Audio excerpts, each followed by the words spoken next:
Welcome back to the It's Too Easy podcast. Ready for week 3 of the NFL after getting a hot start both last week and week 1.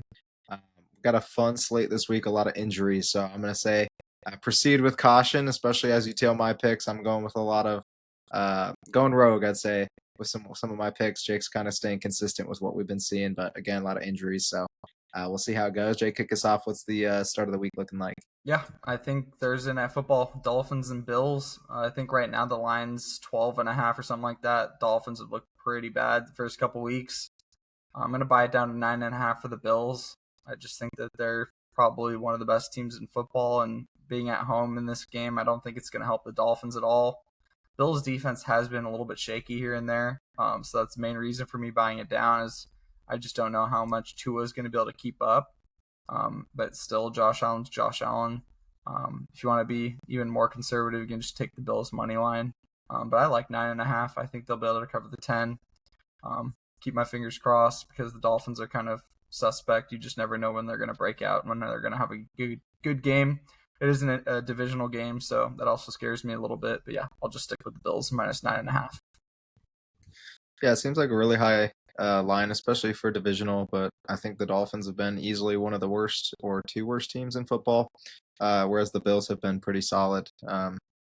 So yeah, I think that 10's definitely a lot to cover, but I am going to take the 10-point line right there with you.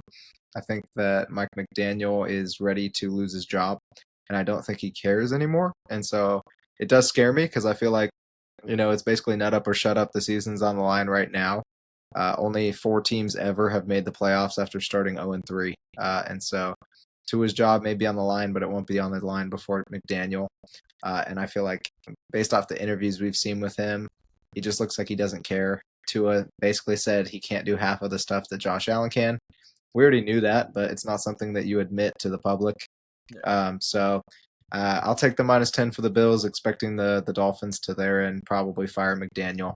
Also, like Tua to throw a pick in this game. He's thrown 6 in his last 4 games against Buffalo.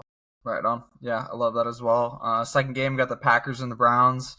I know it's one of those games we're kind of on opposite sides of. Packers have looked great to open the season, beating the Lions, and then again last week against the Commanders, they just looked pretty exceptional at home. Obviously, this is a road game, so the Browns definitely play better at home. But I'm going to stick with the Packers minus 6.5, just based on what we've been seeing. I think if they continue to play at this high level, a lot of these younger guys are really stepping up, and they're playing on a string, just all super together. And I think if they continue to play like that, they should have no problem covering a touchdown. But once again, this is a really tough Browns front four, so we'll see how it goes. Yeah, I'm taking the Browns with the 7. Like you said, the front four is extremely tough. They held Derrick Henry, I think, to under 20 yards, like under 1.4 carry or something like that. And I think a lot of what the Packers do offensively starts with the run game. It's always a first down run. It's oftentimes a second down run. And that allows you to have short third downs and be able to complete a lot of short passes and slowly work your way down the field and take shots. And I think that that's going to stop the Packers at least once or twice from possessions that might end up leading to a touchdown where they get a field goal or they could even turn it over or punt. And so with that, I expect the Packers to not be able to score as effectively unless they just have some crazy 350-yard aerial attack, which I think Jordan Love's capable of. But I also think that a great defense that we've seen from the Packers that's shut down 2 good teams thus far, I don't think that is going to affect Joe Flacco as much as it would a younger quarterback. I think that Joe Flacco's already seen a lot. He's seen a lot tougher defenses. And so I feel like they might be able to put up points. So with that, I'm just going to take the 7. Yeah, I'd say if Joe Flacco does struggle in the first half, we did see Dylan Gabriel come in the game last week and throw a touchdown. So there's a very good chance that they'll turn to one of those younger quarterbacks. If they do, I definitely love the Packers minus 7 just because I think that Packers defense can force those young guys to make mistakes. But if Joe Flacco does stay in the game, I think the Browns defense will be able to hold up for him. So we'll see how it goes. And then we got the Colts and the Titans. I think the Colts are only like 2-3-point favorites. I'm going to buy it or take it at 2.5. I don't know exactly where it is right now. I'm sure the line's consistently moving. But yeah, I think the Colts have looked like one of the best teams in football. Super surprising. I wasn't expecting Daniel Jones to be as good as he is, but he's proven that when he has a solid team around him, he can make things work. And beating the Broncos last week was, I mean, they probably shouldn't have won considering the Broncos. Will Lutz missed a 42-yarder and then kind of got a BS penalty on that 60-yard field goal that hasn't really ever been called in the last 2 years. So tough luck for them, but yeah, I think the Colts will win this week. I think this is just going to be another one of those growth weeks for Cam Ward. So hopefully he shows out. He has been actually pretty solid the first couple weeks, even though his completion percentage doesn't show it. They've had a lot of drops. I think he's putting the ball in the right places, so I do think he's going to be a pretty good star in the next few years. But this Titans team still has some room to grow. So for now, I'm going to stick with the Colts -2.5. Yeah, this is one of those ones I'm on the opposite side. Obviously, love what the Colts have done. They haven't turned it over. They haven't punted yet thus far. And like we've talked about on the last couple shows, I love the way that they can spread the wealth with a bunch of weapons all over the field, but also starting with a good run game. I think that the Titans are able to stop the run game for the most part. Wouldn't be surprised to see Jonathan Taylor break one, as he's often able to do. But after playing pretty tough defenses in the Rams and the Broncos to start, I think Cam Ward's slowly going to figure it out, and I think he and Ridley are really going to make a good connection this week. He'll learn to trust him and maybe have a chance to win the game. So I'm going to take him to cover 4. Buy it up to 4. I think it's at 3, like you said, kind of moving 2.5, 3. So I'm going to buy it to 4.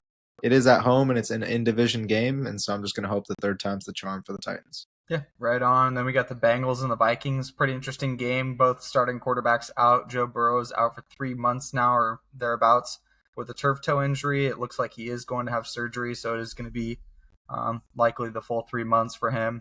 Then you got JJ McCarthy dealing with a little bit of a ankle or knee injury. I can't remember exactly what it was. But he's going to sit this game, which means Carson Wentz is going to get the start. We pointed out earlier in the week when we were just chatting, it's like Browning needs to go win this game because they need to start 3-0. They're going to have a lot of really tough divisional games coming up, and it's likely going to lead to a lot of losses with how their defense has been in the past. Obviously, last couple weeks their defense has been a lot better, but I just don't trust it against some of these better teams in their division. So I think in order for them to really have a shot at playoffs, especially with Burrow being out, they need to win this week at the Vikings, and no better time when their starting quarterback's out. Wentz hasn't really played a whole lot with this group, so I'm just trusting that Browning. He has been on the Bengals a couple years, did play decent last week. I know he had a lot of picks still, but still had a game-winning drive, looked pretty solid, so I'm expecting him to settle in a little bit and be able to will this Bengals team to a win here in Minnesota. Yeah, it's crazy that for 6 straight seasons, Wentz has been on 6 different teams, and he's gotten a start in all 6 of those seasons. Yeah. That's kind of an interesting thing. He obviously has a lot of experience in the NFL as a quarterback, more than Browning, and then he has the home field advantage and the arguably best receiver in the NFL to throw the ball to. So I think for him, a lot of things are looking good. But I am with you. I'm going to take the Bengals to get it done. Jake Browning has started, I think, 7 games in the last 2 years. One of them was against the Vikings, which he got done. Granted, it was at home, and while Joe Mixon was still on the team in overtime. But I think it was one of those teams where maybe he just has their number. I think he threw a pick and didn't care, and he threw for 300 plus, if I'm not mistaken, in a 27-24 win. And we just saw that he was willing to throw a pick or two and still go get the win at the end of the day against the Jags. So I think that's just a lot of credit to him. Obviously, Folsom High School legend, so we're going to hope that he can get it done for us. I'm just going to stick with the Bengals this week. Yeah, right on. Then moving on with the Steelers and the Patriots. Pretty interesting game in this one. It's got a Steelers team that's still kind of learning how to play around each other. I thought their defenses looked a little bit better kind of week over week, but they're still allowing a lot of points. Drake May has actually looked great in the first couple weeks. Been throwing the ball all over the field. I just don't know where I see that run game at yet. I feel like Travion hasn't gotten enough touches yet to really see kind of where he'll be at. So I'm looking for the Patriots to kind of incorporate Travion a little bit more. But I do like the Steelers' money line with just the veterans on the team. I think DK is probably going to be poised for a huge game as long as Christian Gonzalez isn't on him. And Jalen Warren's actually been pretty surprising out of the backfield. He's been catching a lot of passes. Last week he had like a 60-yard reception for a touchdown. That basically was just him juking everybody out. So yeah, I think that he's definitely been one of the better running backs in the league so far. So yeah, I'm just going to stick with the Steelers' money line. This will put them at 2-1 as well. Yeah, so one of my losses last week, which there weren't many of them, was going against my gut. And as I said, I was with the Seahawks and I took the Steelers anyway. This week, I am all over the Steelers. I actually love this play. I don't think Mike Tomlin loses back to backs very often. And I don't think Mike Tomlin loses to young quarterbacks very often. And so he's coming off a loss and he's playing a young quarterback in Drake May. I think the defense is going to be able to hold them probably under 17, and I think that Aaron Rodgers is going to be able to put up 20 plus. So I think they get it done. I think it actually will be a pretty comfortable win, um, maybe up to 10. So I'm comfortable taking the money line, even though I think they're getting a point or a point and a half. Yeah.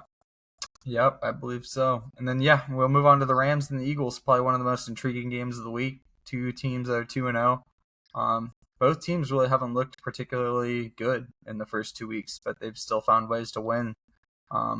So basically, I'm just going to ride the Eagles minus 2.5. I think with them being the home team here, I'd give them the advantage. Jalen Hurts threw for 101 yards last week against the Chiefs, and they still won the game on the road. So, Stafford hasn't looked all that great, missing Cooper Kupp. I don't think that the Rams have been all that impressive, but their defense is still very good. They still have Jared Verse, Braden Fisk. So, and they've been building in their secondary as well. So I do like the Rams defense a lot, but the Eagles have just been the team that keeps winning. And for that reason, I'm going to stick with them at minus 2.5. Yeah, very interesting. Rematch of the divisional round, I believe, last year's playoffs where the Rams were playing in Philly in the snow, actually, and almost got it done. And then obviously Eagles pulled it off to then go on and beat the Commanders and win it all in the Super Bowl eventually.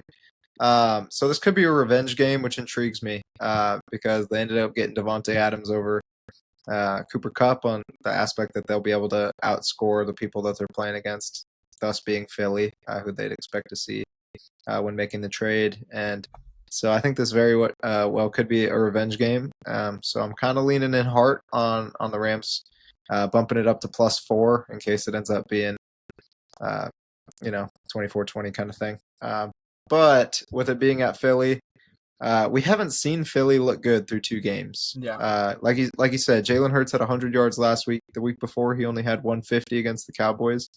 And so surprisingly, for two teams that have kind of struggled both, I'm feeling an over. I think that the 43.5 point over under is going to go over. I think both teams should be able to put up 20, even though they both have good defenses. I think that both offenses have yet to shine in the way that they can.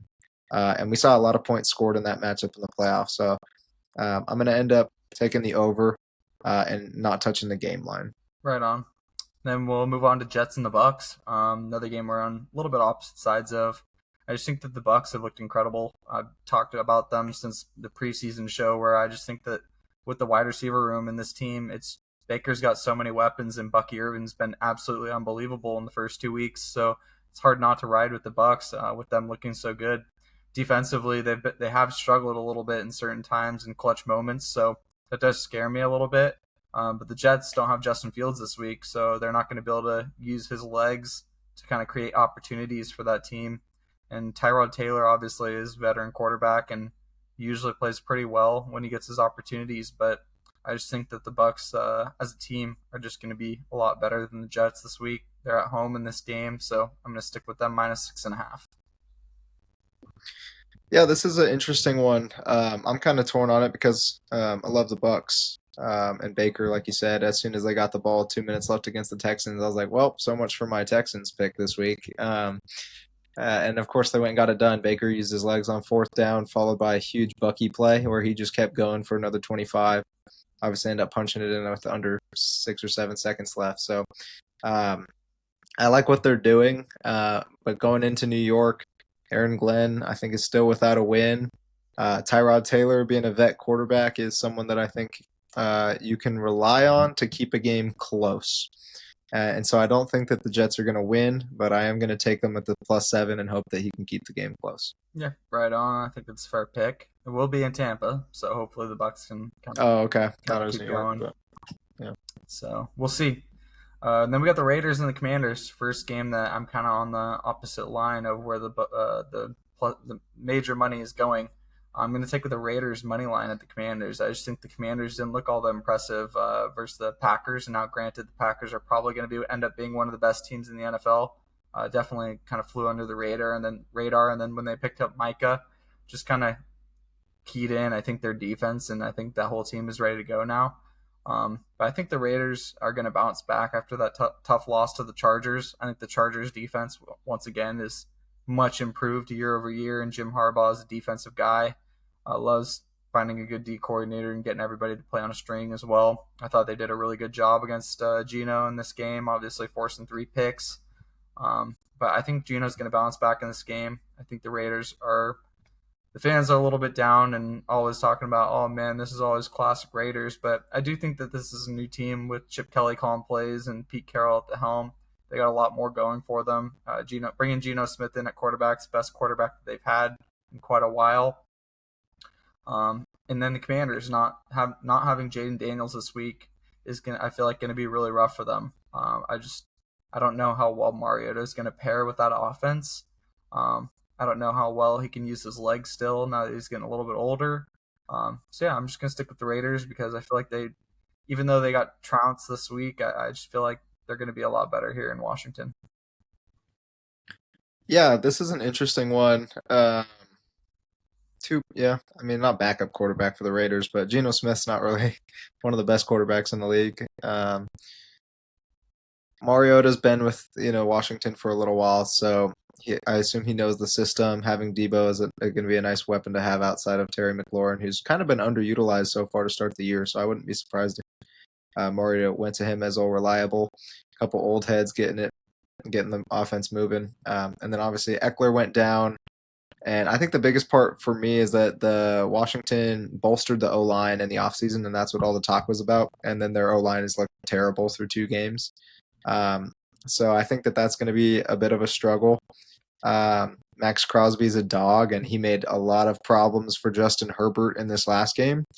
And then one of the guys on the line with him had 2 sacks this week just because there's so much attention going to Max. So I think with that against Mariota, it's going to be tough for them to move it well.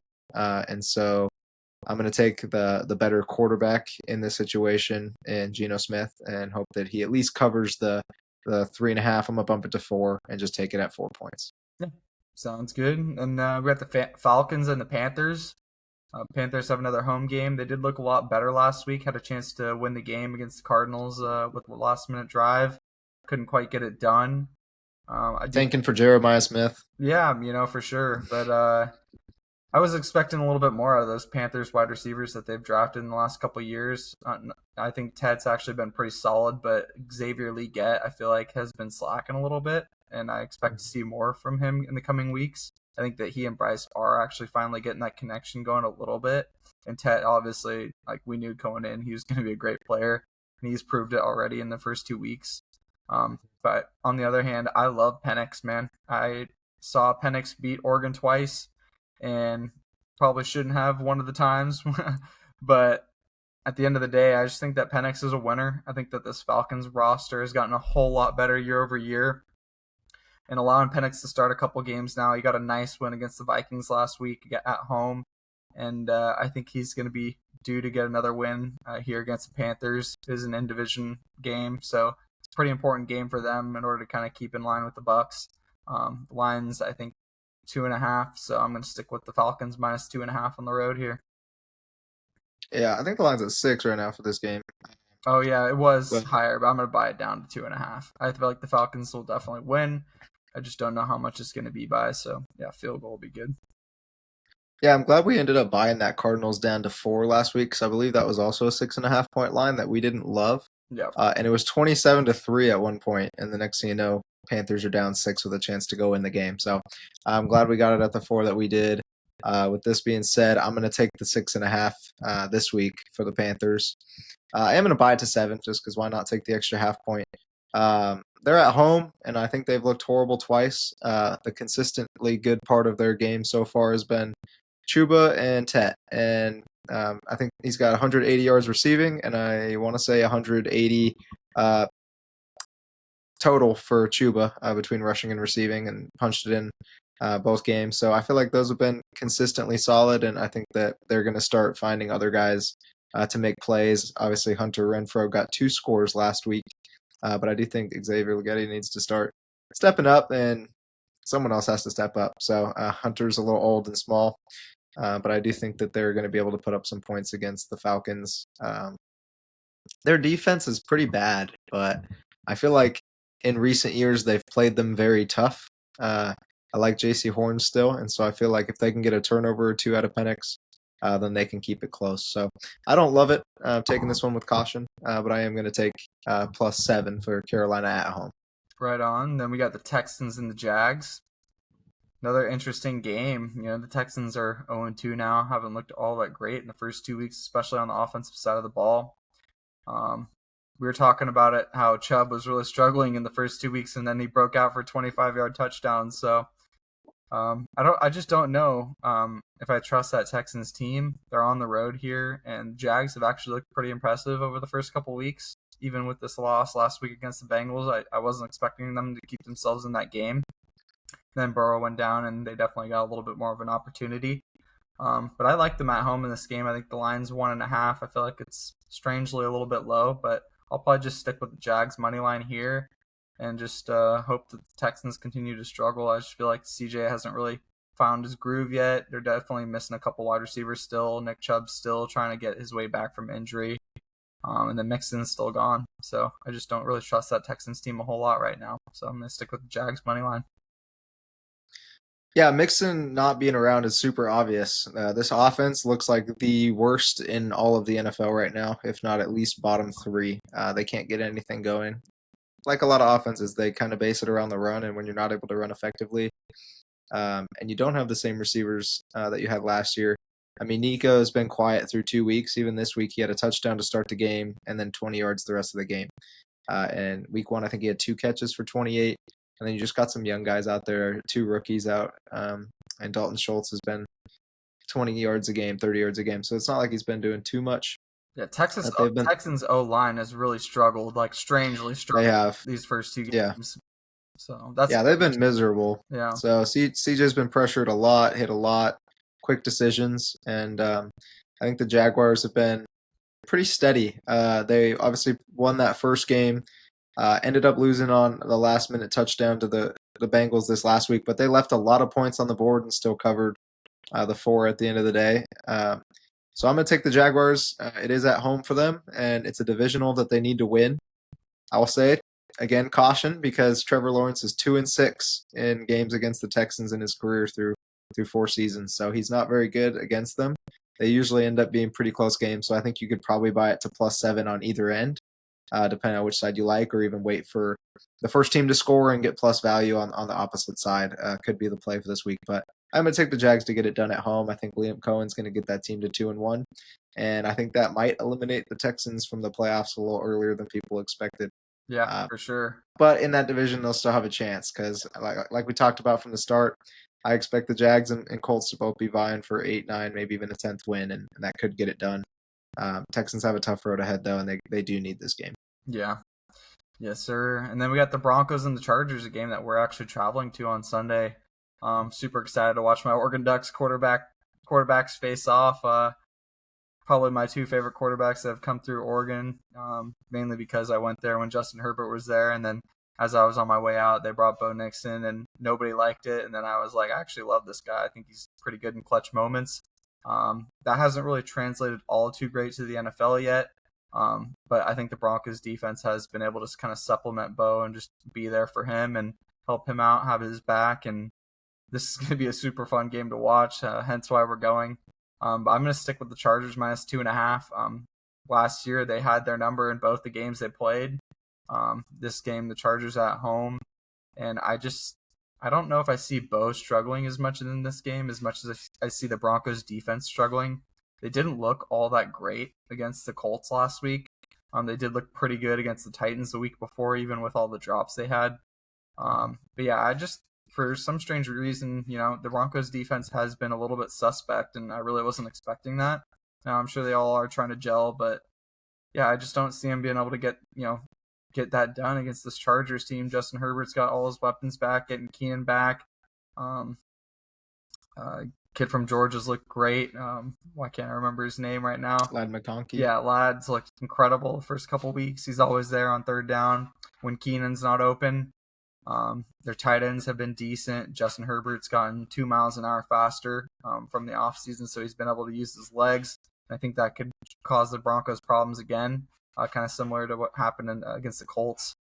And the Broncos haven't really been efficient running the football. I was expecting them to be a little bit better this year, but kind of just proves like Javante's been pretty decent with the Cowboys, and they're definitely missing him and his leadership for sure in the running back room. So unless RJ Harvey really breaks out, Bo could have a really tough time because the Chargers front four is absolutely massive. Couple more Oregon No Ducks. Khalil Mack though. No Khalil Mack, but they do have Jamari Caldwell, who's a rookie out of Oregon, stepping up big time. Had a really nice sack in this game last week against the Raiders, and they just gave Geno an absolute fit of a game. So if they're able to kind of replicate that against Bo, I think this will. Either way, it's going to be a tough game because I do think the defenses will play well. But Justin Herbert's had their number for the last couple seasons, so I'm just going to ride that and stick with them at -2.5. Yeah, I think that this is going to come down to who can get a stop at the last possession of the game. So we'll see who's up because not only have the Broncos struggled running the football, the Chargers have not been able to run the football at all with Najee or with Amari Hampton, who I love, and I expect to still have a good year. So I think that that's going to make it really interesting for two pass defenses that are very good. So I would expect more on the low scoring side, maybe quite a few field goals. So maybe field goal kicker plays is the move for this Oh, one between 100%. I love that. yeah, Decker and so we'll Lutz. see. Yeah. Yeah. Kind of like Mike Tomlin always bounces back well, Sean Payton usually does the same. So this one does worry me. I am feeling like it's going to be the Broncos pulling off a win. But I'm going and I'm rooting for the Chargers at SoFi. So this is my sleeper to win it all. We've talked highly about them. I think that they're going to win this division, as I talked about. And so this is a big game. If they can get to 3-0 and drop the Broncos to 1-2 with the Chiefs already having 2 losses, I think that's a great start for them to kind of pad the season. I think Jim Harbaugh is going to have them playing. And both these coaches are very good defensively. So I expect both defenses to step up. So it'll be interesting. Looking for some picks. I am going to take the Chargers. I'm going to take them at the -3 and hope for the best. We'll see how it goes because I am a little wearisome. I can't see the Broncos at 1-2.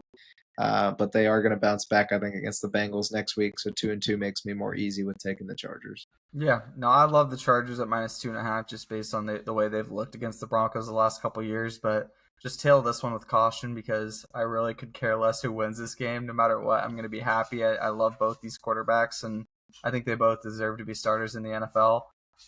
Kevin's going to be rooting for the Broncos too. Yeah, so I'm like, if I'm with Kevin, you don't care, I'll probably end up rooting for the Broncos. So I'll have my this one will Justin be Herbert interesting. jersey on though. I always be a Herbie first guy just because I was there when he was there. He kind of brought our program back on the map after a really tough season. So yeah, go Chargers. But honestly, I could care less who wins this game. Love both these teams. I hope they both make it far in the playoffs as well. If they both make it, especially the Chargers, I just feel like it's Herbert's time to break out in his 5th season. So here we go.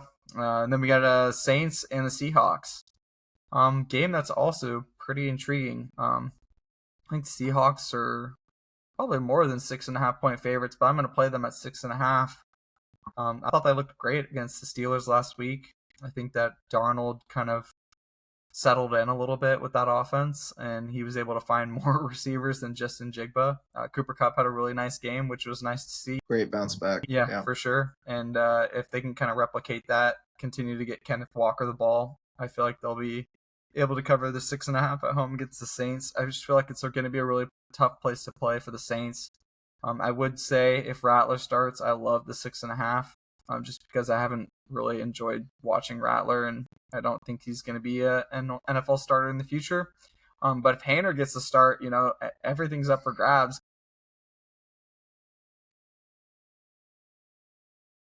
So if he can distribute the ball and they can manage to get Kamara the ball and kind of milk the clock with time of possession, I think the Saints do have a shot of covering that 7. So yeah, again, tail this one cautiously, but I'm going to stick with Seattle -6.5.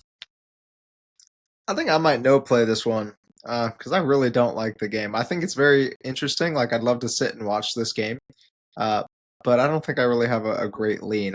If anything, I would choose Saints +7 just because I think that their defense is decent. But they did just give up 300 through the air to Mac Jones, who's in a good offense with Shanahan, but even they had a lot of injuries this week. So Seattle should cover, but it's another one that I'm just not loving. So I think I'm a no play this one. Right on. And then we got the Cowboys and the Bears. Man, the Cowboys have looked really bad to start the first 2 weeks, especially on the defensive side of the ball. When things get rolling for an offense, they just can't stop them, especially in the secondary right now, which is pretty rough considering they have Trayvon and Deron Bland both healthy and relatively playing well. Bland missed last week. But if he is back, it'll definitely be a little bit different look. I think they need to find ways to cause fits for Caleb Williams. If they allow him to use his legs, it's going to be a tough game for the Cowboys. But Dak has been pretty solid through the first couple weeks, and they've got an absolute weapon in Brandon Aubrey. Absolutely love that dude. He's probably the best kicker in the NFL. 64 yards with the game on the line. I mean, the amount of ice that you have to have in your veins to be able to make that kick and then kick the game-winning field goal in overtime. He's an absolute stud. So I could see this game being a little bit of a closer one for the Bears, just trying to get their stuff together as well. After these first 2 weeks, they've looked horrible on the defensive side of the ball, other than that pick six against McCarthy. But once again, the guy that got that pick six was a second stringer, so I just think that it was just a bad read from McCarthy. I don't think Dak, with his veteran status, is going to really make those mistakes. And I think the Cowboys have actually looked pretty comfortable on offense with Javonte running the ball. And with these receivers that they got, Pickens looked a lot better last week, has been drawing a lot of pass interference calls the first couple weeks. So if they can continue to do more of the same, I think the Cowboys will win this game. So I'm going to stick with them on the money line.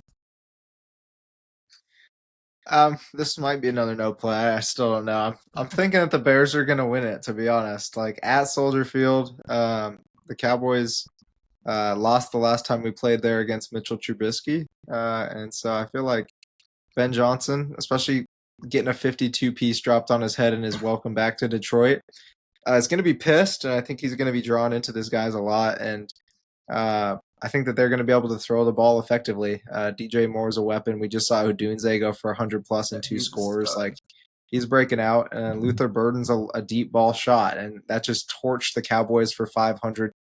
If they can throw for 500 on us, I expect Caleb to put up 250, which his line's at 212. So I do like his over. That's a player prop I like for this week. Caleb Williams over 212. But yeah, I mean, I can't really imagine us dropping to 1-3 to start the year, and I know we will probably have a loss coming against the Packers at home the following week. So I want to take the Cowboys, but I really am feeling the Bears pull it off. So I'm gonna do a happy medium and take the Cowboys +4, buy it from 1.5 up to 4, and hope that maybe we can have a win. And if not, then if they cover, at least I'll be happy. Yeah, 100%. Then we got the Cardinals and the Niners. Another really interesting game. The Niners were able to get it done against the Saints last week with Mac Jones. Didn't look all that great doing it, to be honest. They allowed them back in the game, and Rattler was able to move the ball more than I expected him to, at least against that Niners defense. I'm surprised that Kamara hasn't requested a trade yet. Just after these last 2 seasons, poor dude needs to go find somewhere good to play. Man, if he went to the Broncos, that would be incredible for them. They could drop some of those 4th and 5th round running backs that they got, and Estime and Jaleel McLaughlin, and possibly just get an Alvin Kamara to kind of teach RJ Harvey and some of the other guys how to truly run the ball and catch the ball out of the backfield. But yeah, the Cardinals have also been pretty solid in the first couple weeks. 2 wins. I think probably one of those teams flying under the radar. Their defense looks much improved. Will Johnson's absolutely laid some dudes out, which has been super fun to watch. I just don't trust them on the road in this game.